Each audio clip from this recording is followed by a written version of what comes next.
Herkese merhabalar, ben Huri. Huri Metek Mutfak'ta kanalıma, mutfağıma hoş geldiniz. Kalıbım yok diye üzülme. Çorba kasesinde porsiyonluk anne keki hazırlıyorum. Tarifimize hemen başlayalım. 4 adet tam yumurta,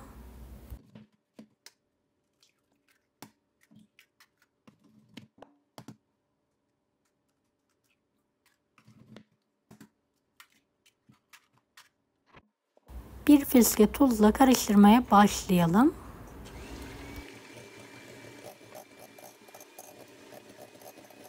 Bir su bardağı artı 2 yemek kaşığı toz şekeri de azar azar ekleyerek karıştırmaya devam edelim.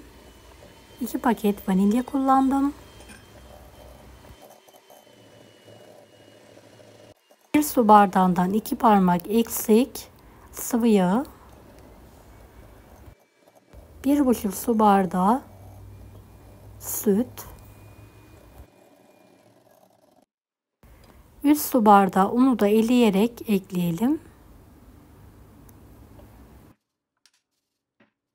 Paket kabartma tozu. Tüm malzemeyi homojen olana kadar karıştıralım.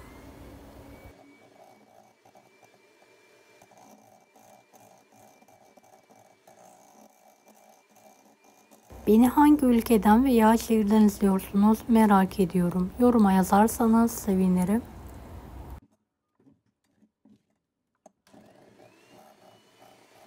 Kek harcımızın kıvamı koyu olmalı, bu şekilde.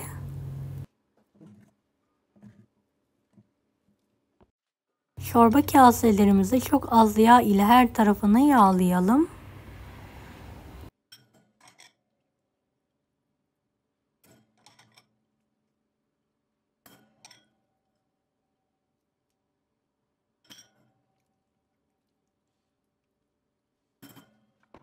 Kek harcımızı eşit olacak şekilde pay edelim.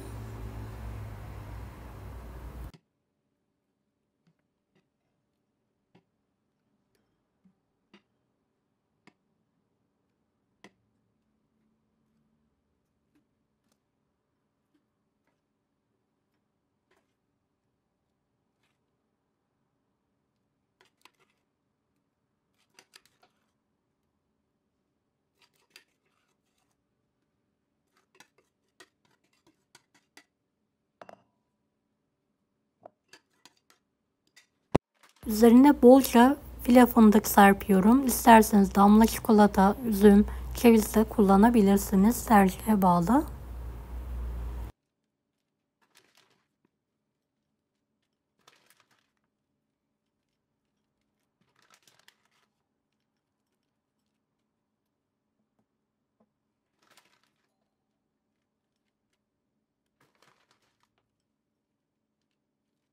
...170 dereceli fanlı fırında üzerleri nar gibi kızarana kadar pişirmeyi bırakalım.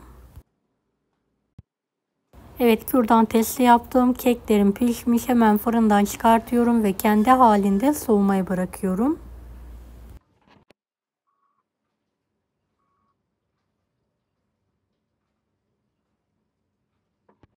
Benim vaktim olmadığı için ılıkken kaselerden çıkartıyorum.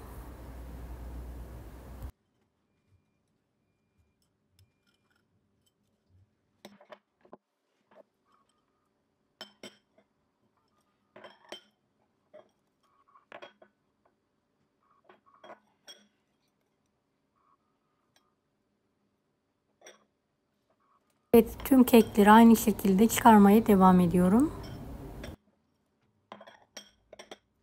Porsiyonluk keklerimiz yemeğe hazır.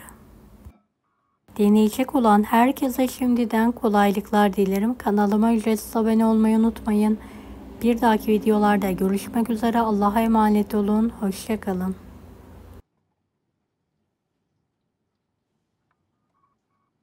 Daha farklı tarifler için bunları da izlemeyi unutmayınız. Kolay gelsin herkese. Oh, mis gibi.